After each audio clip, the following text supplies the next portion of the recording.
안녕하세요. 오늘도 사연살롱을 찾아주셔서 감사합니다. 30대 중반의 여자입니다. 사연을 들어보면 인생사 세옹지마라는 말이 헛된 말은 아닌 것 같더라고요.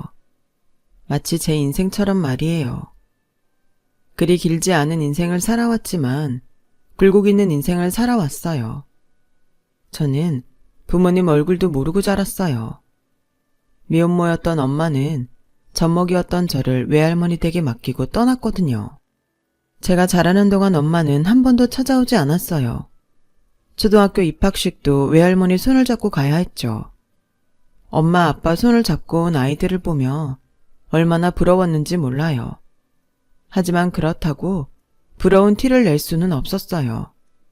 그랬다가는 외할머니가 가슴 아파하실 게 뻔했으니까요. 나한테 유일한 가족이자 보호자였던 외할머니는 시장에서 장사를 하셨어요. 손수 뜯은 나물이며 집에서 기른 콩나물 같은 것들을 내다 파셨죠. 저는 어려서 기억이 안 나지만 동네 아주머니들이 그러는데 제가 젖먹이 때부터 할머니는 저를 업고 시장통에서 장사를 하셨다고 했어요. 한겨울 엄동설안에도 저를 업고 칼바람 맞아가며 장사를 해야 했던 할머니가 안쓰러웠던 동네 사람들은 돌아가며 대신 저를 봐주셨대요. 슈퍼 아줌마, 정육점 아줌마, 세탁소 아줌마 등등 온 동네 아주머니들이 저에게는 엄마였어요. 그렇게 남의 손에 자라서 그랬는지 집안 형편 탓인지 저는 남들보다 일찍 철이 들었어요. 한글을 읽고 쓰게 된 초등학생 때는 제 발로 동사무소에 찾아가 지원금 신청을 할 정도였어요. 그 덕에 동사무소에서 쌀도 받고 생활비 보조금도 받을 수 있었죠. 그때는 창피한 것보다 외할머니가 조금이라도 덜 힘들었으면 하는 마음뿐이었어요. 연세도 많으신데 소녀딸 키우시느라 쉬지도 못하시고 일을 하셨으니까요. 점점 굽어가는 할머니 허리를 볼 때마다 이러다 할머니마저 세상을 떠나시면 어쩌나 겁이 나곤 했어요. 그땐 정말 세상에 나 혼자뿐이니까요. 친구들은 크리스마스에 게임기며 휴대폰 같은 선물을 받고 싶다고 소원을 빌었지만 저는 그딴 건 하나도 갖고 싶지 않았어요. 그저 할머니만 제 곁에서 오래오래 살아주신다면 더 바랄 게 없었거든요. 하지만 사춘기에 접어들면서 저도 조금씩 변하기 시작했어요. 제가 처한 상황이 부끄럽다는 생각이 들기 시작했거든요. 말수도 줄고 친구 사귀는 게 두려워졌어요. 혹시라도 저희 집 사정을 알고 눌리지 않을까 걱정됐거든요. 그래서 저는 학교에서 과묵한 아이로 지냈고 제가 기초생활 수급자라는 사실은 담임선생님밖에는 몰랐어요. 그런데 중학교 3학년에 올라가고 얼마 안 된 어느 날 그동안 감춰왔던 제 비밀이 반 아이들 앞에서 공개되고 말았어요. 범인은 담임선생이었어요. 야, 이진이, 너는 기초생활 수급자라서 나랏돈까지 받고 살면 고마운 줄 알고 열심히 공부해야 할 거 아니야. 니네 할머니 폐지 주워 키운다며 할머니한테 미안하지도 않니? 집이 가난하면 공부라도 잘해서 할머니한테 효도해야 할 거 아니야. 조회 시간에 중간고사 성적표를 나눠줬던 담임은 아이들 앞에서 제게 큰 소리로 말했어요. 그 말을 듣는데 너무 창피해서 온몸이 땅으로 꺼져 들어가는 것 같았어요. 눈물이 날 것 같았지만 이 상황에 눈물까지 흘리면 더 놀림감이 될 것 같아서 있는 힘을 다해 참았어요. 하지만 이런 제 노력에도 불구하고 그날 이후 질 나쁜 아이들은 저를 놀려대기 시작했어요. 이진이, 니네 할머니 폐지 줍는다며? 우리 집에 안 보는 책 많은데 줄까? 나한텐 쓰레기지만 너희 할머니한테는 그게 다 돈이잖아. 그거 팔아서 짜장면이라도 사 먹어. 너넨 가난해서 그런 거 돈 주고 못 사 먹을 거 아냐. 야, 그러지 마라. 기초생활 수급자라서 나라에서 돈도 나온다는데 짜장면을 못 사 먹겠냐? 지들한테는 심심풀이 장난이었겠지만 조롱을 당하는 저한테는 씻을 수 없는 상처가 되고 말았어요. 길을 걷다가 누가 날 쳐다보기라도 하면 질의 상대가 나를 놀리려는 게 아닐까 생각하게 됐고 어디를 가든 고개를 숙이게 됐어요. 당시 저희 할머니는 더 이상 시장에서 장사를 할 수 없게 돼서 폐지를 조업하셨는데 그런 할머니가 창피해 길에서 만나면 피해 다니곤 했어요. 그러면 안 되는 건 알지만 그때는 창피함이 먼저였거든요. 나는 왜 하필 이런 집에 태어나서 이런 꼴을 당하고 사는 건지 차라리 태어나지 않았으면 좋았을걸 하는 생각이 들었어요. 학교도 가기 싫고 담임이랑 반 애들 얼굴 보는 것도 싫었어요. 그래서 학교 수업도 자주 빠지고 방황했어요. 그러다 몰려다니는 아이들과 어울리게 됐고 그 애들을 따라 나쁜 행동도 덜어 하게 됐어요. 그러다 보니 교무실에 불려다니는 게 일상이 되어버렸죠. 담임은 기다렸다는 듯이 그러더군요. 이래서 가정교육이 중요하다는 거야. 난 너 처음 볼 때부터 이럴 줄 알았다. 보고 배운 게 없는데 제대로 잘하는 게 더 이상하지. 난 너한테 딴 거 안 바래. 공부하란 말도 안 할 거야. 대신 내 학생으로 있는 동안은 나한테 피해 안 끼치게 해. 알았어? 그때는 담임을 골탕 먹이려는 생각에 더 사고만 치고 다녔어요. 그런 저 때문에 할머니는 학교까지 불려오곤 했지만 그래도 저는 정신을 차리지 못했었죠. 그랬던 제가 변한 건 고등학교에 들어간 이후였어요. 고1 때 담임선생님은 중3 때 담임과는 전혀 다른 분이었어요. 학생 기록부에 적힌 제 사정을 아시곤 어떻게든 도움을 주려고 노력하셨죠. 처음엔 그런 담임이 가식적이라고 생각해서 반발을 했는데 담임선생님은 그런 절 포기하지 않고 끝까지 설득하셨어요. 진이야, 지금은 세상이 믿고 될 대로 되라는 생각이 들지 모르겠지만 그건 내 자신한테 아무런 도움이 안 돼. 왜 미움 때문에 너한테 상처를 입히니? 그럴수록 세상에 맞서서 보란듯이 한 방 먹여야지. 안 그래? 성공해서 널 힘들게 하고 상처 줬던 세상이랑 사람들한테 보여주란 말이야. 나도 한때는 너처럼 방황했던 때가 있었어. 집안 형편도 어려웠고 부모님은 툭 하면 싸우시다 이혼까지 하셨거든. 그땐 나도 부모님이 원망스러워서 이깟 인생 될 대로 되라고 생각한 적도 있었어. 그런데 가만히 생각해보니까 그래봤자 나한테 득될 게 없더라고. 기껏해야 넌 원래 그렇게 될 줄 알았다는 소리밖에 더 듣겠어. 그래서 그들이 원하는 대로 해주지 않겠다는 생각에 죽어라 공부했고 이렇게 선생이 됐잖니. 나도 했는데 너라고 못할 거 있니? 넌 이제 겨우 고1이야. 지금이라도 정신 바짝 차리고 달려들면 못할 게 없다고. 내 자신을 믿고 한번 해보지 않을래? 내가 옆에서 도와줄게. 그때 알았어요. 진심이 담긴 말 한마디가 한 사람의 인생을 바꿀 수 있다는 걸요. 그때부터 저는 어울려 다니던 애들과 연락을 끊고 공부를 시작했어요. 담임선생님은 약속대로 그런 저를 옆에서 지켜봐 주시고 도움을 주셨죠. 저희 할머니가 폐지 줍는 일을 그만둘 수 있었던 것도 담임선생님 덕분이었어요. 담임선생님이 직접 해당 기관에 찾아다니시며 할머니와 저를 위한 정부 지원을 신청해 주셨거든요. 그런 담임선생님을 보면서 저도 꿈이란 게 생기기 시작했어요. 우리 선생님 같은 멋진 선생이 되는 거였죠. 목표가 생기니 성적도 올랐고 3년을 열심히 성적을 올린 덕에 제가 원하던 대학에 합격했어요. 제가 대학에 합격했다는 소식에 담임선생님은 늦은 밤임에도 한 걸음에 저희 집까지 달려오셨어요. 할머니는 그런 선생님을 끌어안고 펑펑 우시더라고요. 선생님, 감사합니다. 선생님이 아니었다면 우리 진이는 아직도 사고나 치고 자랐을 거예요. 못난 할미가 제대로 키우지 못해서 인간구실은 제대로 하고 살 수 있을까? 늘 걱정이었는데 선생님이 우리 애를 살리셨습니다.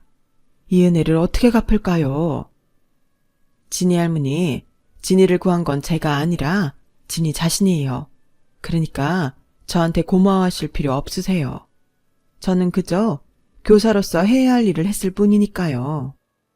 당시 선생님은 더 이상 제 담임은 아니었지만 고3 담임을 대신해서 제게 필요한 장학금이며 그 밖에 기업이 후원하는 장학사업 프로그램을 찾아주셨어요.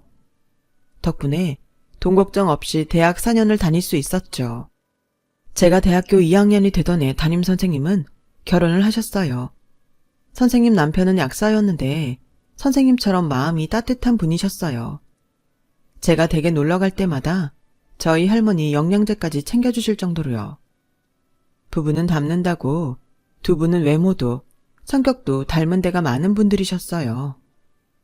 두 분이 사는 모습을 보면 나도 빨리 결혼을 하고 싶다는 생각이 들 정도로 행복해 보였죠. 대학교 4학년이 된 저는 제가 졸업한 고등학교로 교생 실습을 나갔어요. 솔직히 나를 모르는 학교로 가서 새롭게 시작하고 싶었어요.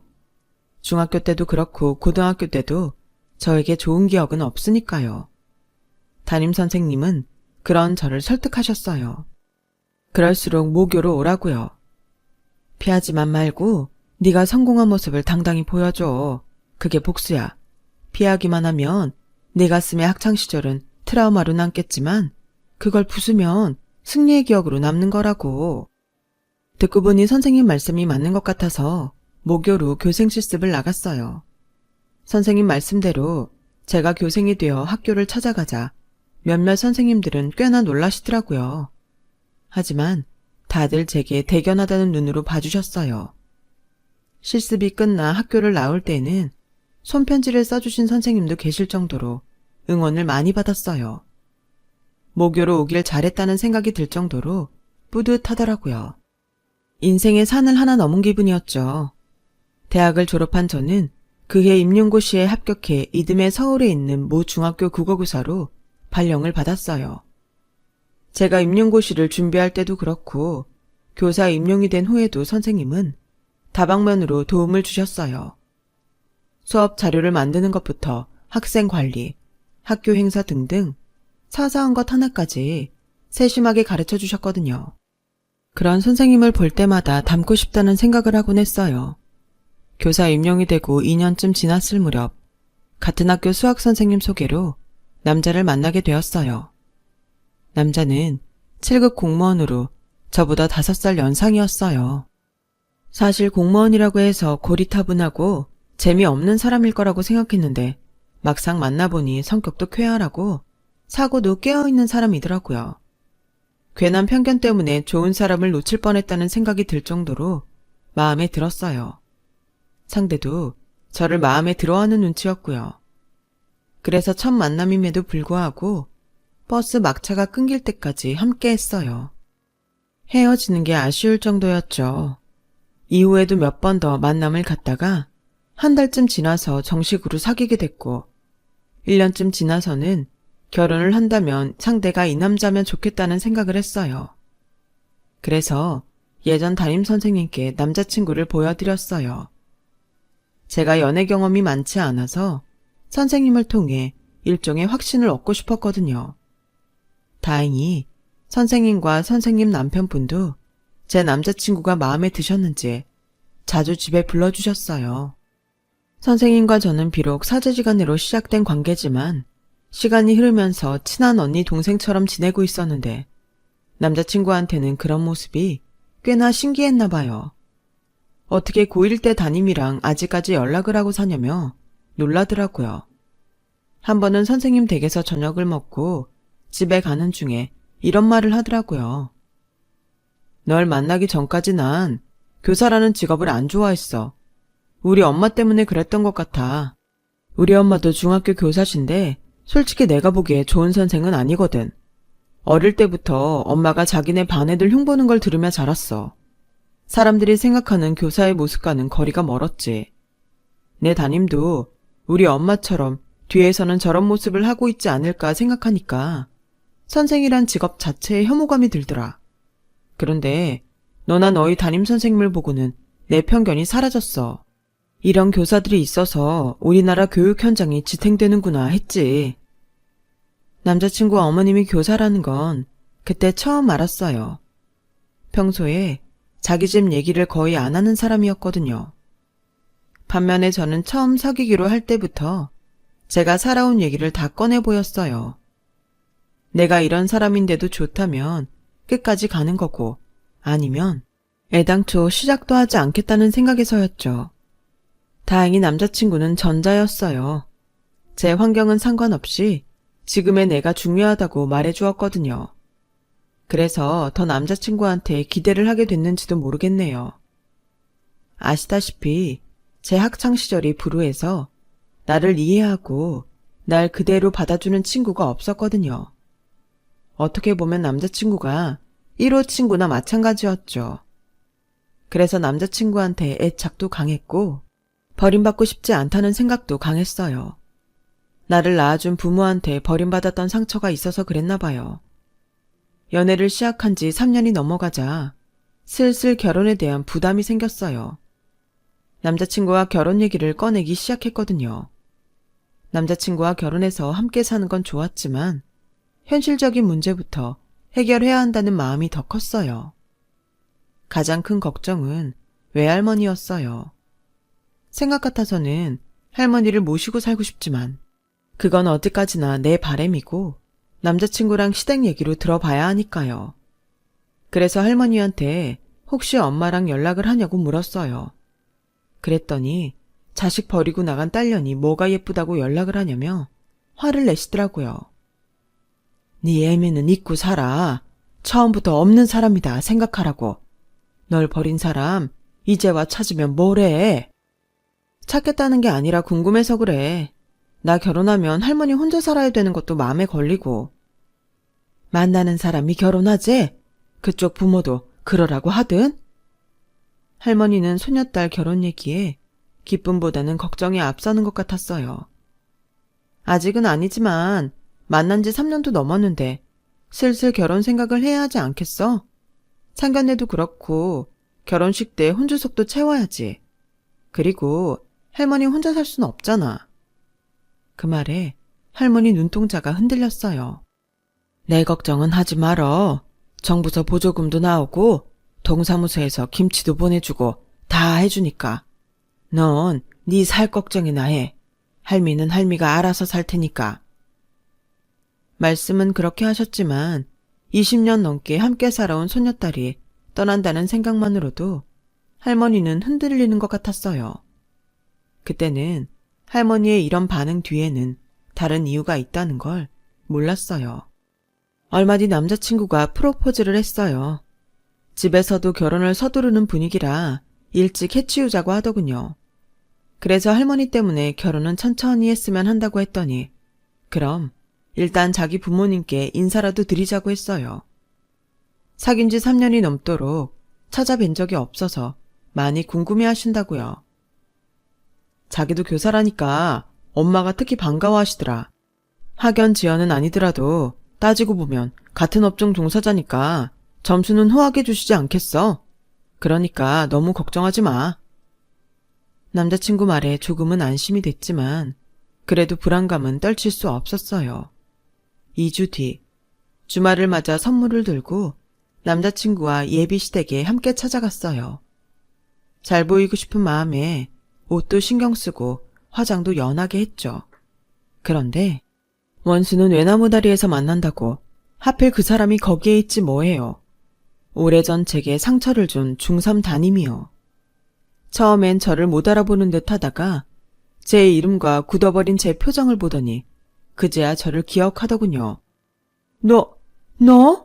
땡땡 여중 나온 이진이 맞지?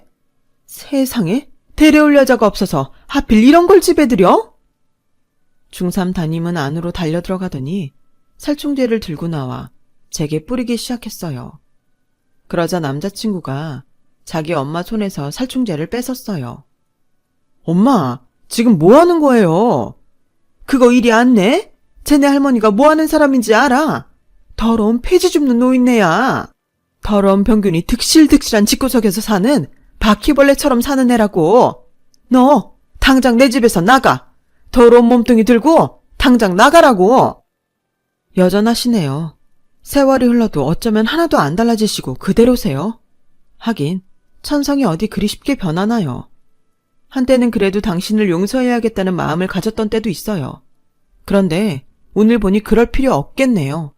민준 씨, 내가 전에 말했었지? 애들 앞에서 나를 기초생활 수급자라고 떠벌린 담임이 있었다고. 그게 바로 내 앞에 있는 이 사람이야.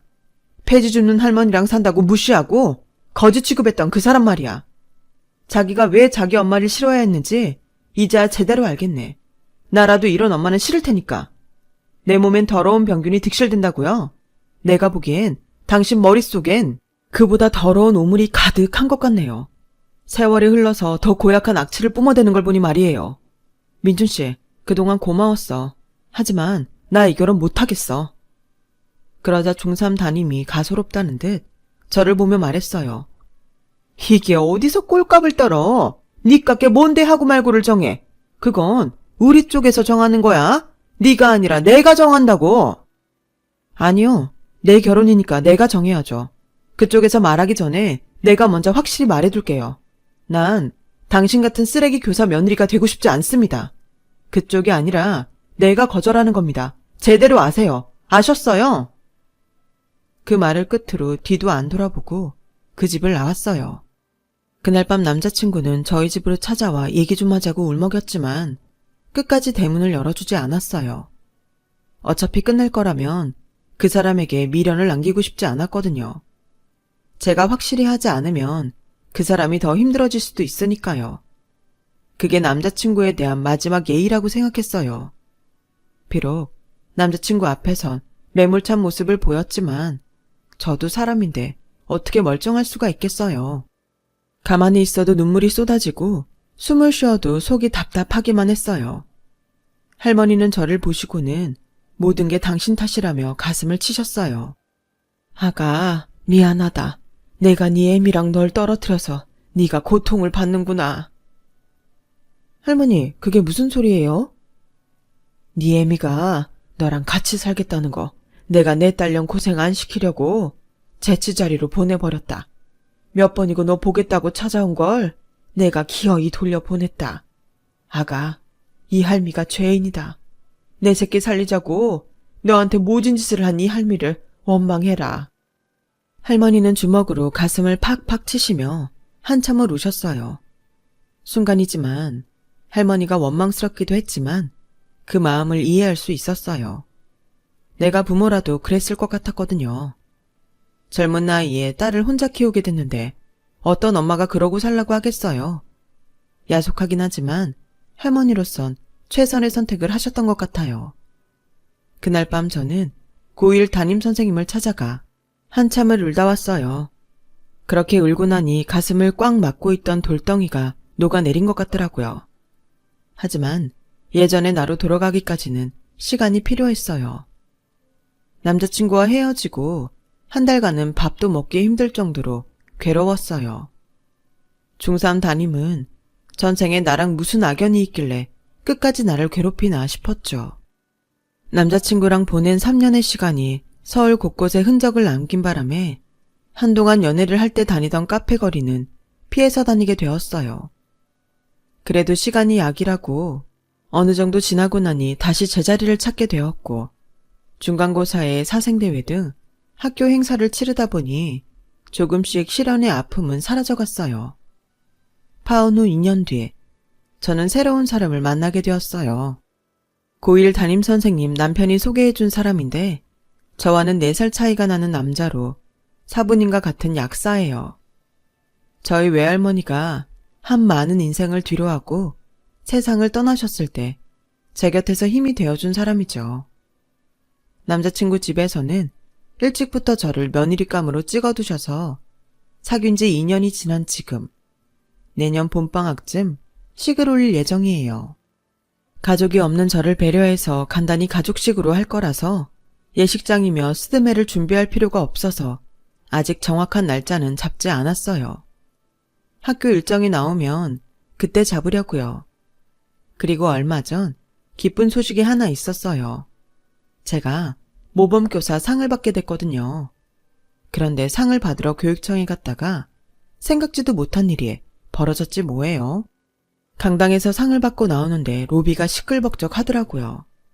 교육청 직원들이 하는 얘기를 들어보니 모 여중 교사가 학생들 앞에서 집안 형편이 어려운 한 여학생한테 인신공격에 가까운 폭언을 퍼붓다가 교육청에 고발됐다고 하더라고요. 상황이 담긴 동영상이 인터넷에 퍼져서 기자들까지 몰려온 거였죠. 도대체 그런 짓을 한 선생이 누군지 얼굴이나 보려고 갔는데 세상에, 헤어진 전 남자친구의 엄마였어요. 제 중3 담임이요. 기자들을 피해 교육청 안으로 달려들어오던 중3 담임은 상장과 꽃다발을 가슴팍에 안고 있는 저를 보더니 인상을 팍 썼어요. 이건 또 여기 왜 있어? 꼴에 상준 받았다고 자랑하러 왔니? 너랑 입씨름할 시간 없으니까 꺼져. 재수없게 하필 이럴 때 나타나? 창피하긴 한가 보네요. 그러게 인생 똑바로 살지 그랬어요. 오죽하면 자기 그렇게 무시하던 제자 앞에서 이런 개망신을 다 당한대요. 그렇다고 다른 사람 탓은 하지 마세요. 이게 다 자업자득이니까. 애초에 당신 같은 사람은 교단에 서면 안 되는 거였어요. 교단에 서서 어린 제자들 가슴에 비수나 꼽는 게 무슨 교사예요? 꼴값 떨지 말고 좋은 말 할 때 꺼져. 더러운 폐지 주워 먹고 살던 게 꼴에 선생 됐다고 나랑 같은 급이라고 착각하는 모양인데 웃기지 마. 너랑 나는 태생부터 급이 달라. 그래, 당신하고 난 급이 다르지. 우리 할머니는 비록 폐지를 주워가며 힘들게 손녀딸을 키우셨지만 살면서 남의 가슴에 못 박는 짓은 하지 말라고 가르치셨거든. 그런데 당신은 어때? 있는 집 딸로 태어나 잘 먹고 잘 살았으면 뭐해? 결국 이 꼴이잖아. 정년을 앞둔 나이에 제자들의 칭송은 못 받을 망정 고발이 웬 말이야? 당신 하는 꼴이 오죽했으면 학생이 선생을 고발하겠냐고. 창피한 줄 알아야지. 어디서 큰 소리야? 잘 보라고요. 못된 주둥이 나불대다 제자한테 고발당한 당신이랑 제자들 응원받으며 모범 교사상 받는 나랑 누가 더 급이 높은지 더 더러운 걸 보기 싫으면 스스로 교단에서 내려오세요. 당신 같은 미꾸라지 때문에 멀쩡한 교사들 욕먹이지 말라고요. 속에 담아두었던 말을 쏟아붓고 교육청을 나오는데 그렇게 시원할 수가 없었어요. 순간 포기하지 않고 교사가 되길 잘했다는 생각이 들었거든요. 그리고 그 말도 떠올랐죠. 고1 담임선생님 말처럼 성공해서 그들 앞에 당당하게 서는 게 최고의 복수가 될 거라던 그 말이요. 그런 의미에서 저는 인생 최고의 복수를 한 셈인 것 같아요. 상장보다도 가슴 벅찬 그 순간을 저희 선생님과 함께 나누었습니다. 시원한 맥주로 축배를 들면서요. 저도 항상 아이들 생각하면서 우리의 미래들을 위해 살아가겠습니다. 지금까지 제 사연을 들어주셔서 감사합니다. 좋은 인연들과 행복하시길 바랍니다. 여러분, 사연 댓글에 응원과 현명한 조언 부탁드려요. 좋아요와 구독은 저에게 큰 힘이 됩니다. 오늘도 좋은 일 가득하세요.